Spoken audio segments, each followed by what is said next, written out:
घूमना कम कर दे, सुबह पार्क जाए, कुछ मेहनत करे, तो इतना बुद्धिमान है तो कमाल कर सकता है।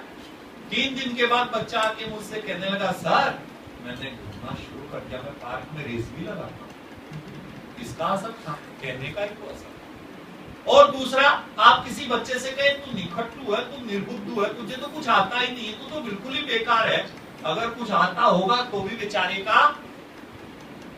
अब देखो, माता पिता ने जैसे ही दुनिया में आया, ये 3 बातें उसके कान में पिता ने कह दी।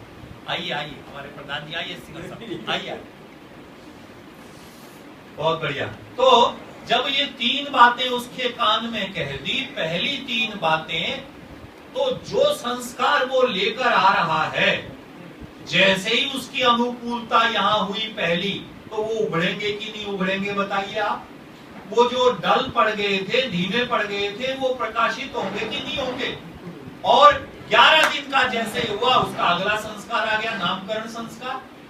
अब उसका नाम रखा, और नाम भी कैसे रखा, स्वामी जी ने लिखा कि कैसा नाम रखें कि माता पिता निश्चय करें।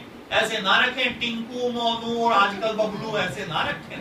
उन्होंने निश्चय किया कि कैसा नाम रखें, कि आप नाम रखें अनुकूल, सत्यवर्मा, जैसे सत्यदेव जी कितना अच्छा नाम है, सत्यवान, ऐसे ऐसे नाम रखें। और जो जैसा आप चाहते हैं, हर्षवर्धन रखिए, जो भी आप चाहते हैं कि ऐसे बच्चे के अंदर गुण आए, आप वैसे नाम रखिए। अब देखो, ये अगला प्रयत्न था। बहुत संक्षेप कर रहा हूं क्योंकि मुझे वहीं से फोन आया और एक समय भी होने ही लगा है, लगभग 5 मिनट और बात आपसे करूंगा, 5-7 मिनट, ठीक है। नामकरण संस्कार में आपने बहुत अच्छा नाम रखा और अपने सब लोगों ने आशीर्वाद दिया। अब इसके बाद अगला संस्कार क्या जानते हैं, उसका नाम है अभिनिष्क्रमण। अभिनिष्क्रमण संस्कार 40 दिन से 1.25 महीने तक के समय के लिए लिखा। और क्या है पता है, आजकल भी समाज में चल रहा है, जब घर में बच्चा पैदा हुआ, अगर वो माँ के घर पैदा हुआ है, तो 1.25 महीने का जब बच्चा हो जाता है, तो क्या करते हैं आप कि जाओ दिखा के आओ, अपनी ससुराल ले जाते हैं। और कहीं ससुराल में बच्चा पैदा हुआ है और 1.25 महीने का हो गया, तो अब ये रिवाज है हमारे यहाँ हरियाणा में कि 1.25 महीने का हो गया तो अब जाओ अपने इनके मामा नाना नानी को सबको दिखा के आओ। वहां होता है तो यहाँ लाते हैं और यहाँ होता है तो वहां ले जाते हैं। इसको भी एक संस्कार लिखा। और स्वामी जी ने संस्कार विधि में लिखा कि जिस दिन अभिनिष्क्रमण संस्कार हो, सारे लोगों को बुलाया जाए, होम किया जाए, और होम के उस अवध कुंड को घर के द्वार पे रख दिया जाए। जो भी व्यक्ति अंदर आएगा, उस अग्नि कुंड के धुएं से प्रवाहित होकर, उस धुएं से शोभित होकर के फिर अंदर आएगा। क्यों? कि बच्चे के ऊपर आने वाले के साथ कोई गलत विचार, कोई गलत बात, कोई गलत संस्कार। अब देखो, अब अभिनिष्क्रमण संस्कार के बाद 6 महीने का बच्चा हुआ तो अगला संस्कार आ गया, अन्नप्राशन संस्कार। नहीं करवाते हो तो करवाना जरूर, मुझसे करवाना या सत्यदेव जी से करवाना, करवाना जरूर। अन्नप्राशन संस्कार। अन्नप्राशन संस्कार में लिखा स्वामी जी ने, बुद्धि की इच्छा रखने वाले व्यक्ति को केसर युक्त खीर से बच्चे का अन्नप्राशन संस्कार करना चाहिए। बल की इच्छा रखने वाले व्यक्ति को हलवे से बच्चे का अन्नप्राशन संस्कार करना चाहिए। और धनवान, धन कमाने में बच्चा कामयाब हो, ऐसी इच्छा रखने वाले को दलिये से उसका अन्नप्राशन संस्कार करना चाहिए। कमाल की बात है। देखो, आप कहोगे क्या बात कर रहे हो, आप कहोगे क्या बात कर रहे हो, अब सारे ही दलिये से करवाएंगे माता जी कह रही। कोई बात नहीं, संस्कार तो होगा। देखिए, एक बात आपसे कहता हूं, बीच में लगी बात पर। महात्मा बुद्ध का एक शिष्य था, उसका नाम था आनंद, उनका बहुत प्रिय शिष्य। आनंद ने एक दिन कहा, गुरुदेव आप मुक्ति मुक्ति मुक्ति मोक्ष मोक्ष मोक्ष करते रहते हैं, आज तक किसी को मिला? आपको 80 साल के हो गए, आपके कहने से किसी को मोक्ष मिला? इसने कहा, आनंद मेरे कहने से थोड़ी ना होता, कोई पाना चाहते। कहने लगे, क्यों नहीं पाना चाहते हैं? सब पाना चाहते हैं। अच्छा, कहने लगे ठीक, कपिल वस्तु की बात। कहने लगे, अब ऐसा करो, बस चल रहा हूं मैं यहां से, ठीक।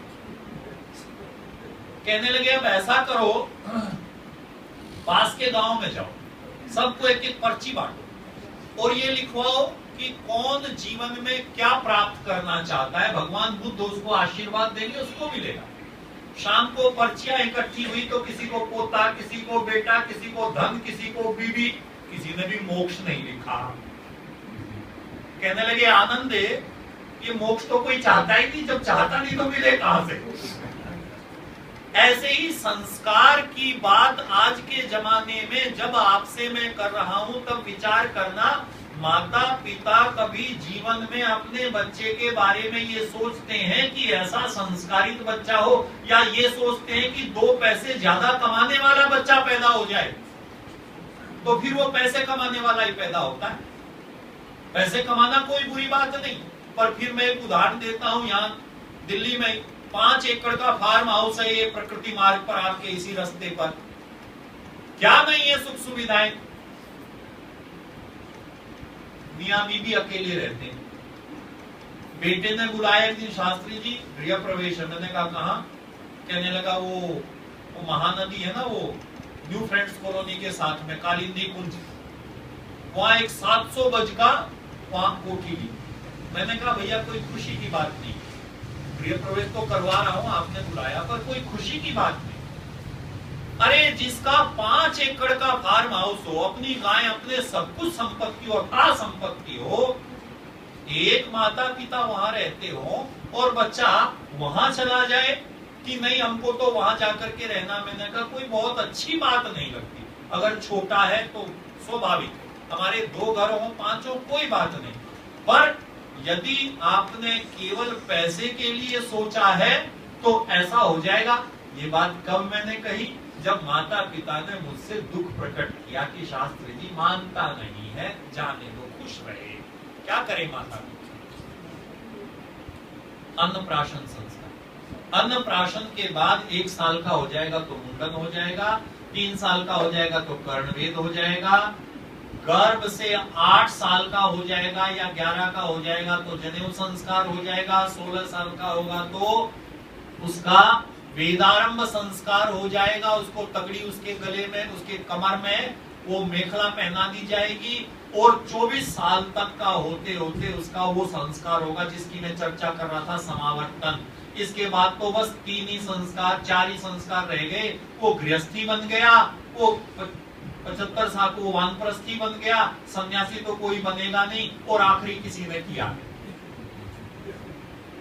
अब मैं आपके बीच में ये विचार छोड़ करके जा रहा हूं इस आशा के साथ कि ये संस्कार इंसान के निर्माण करने की ऋषियों की ऐसी परंपरा है, ऐसी कल्पना है कि यदि आप प्रयोग करके देखें तो आप निराश नहीं होंगे। ये हमारे ऋषियों का दावा है, और जिसने किया, जिस माता ने किया, उसके घर में दिव्य संतान हुई।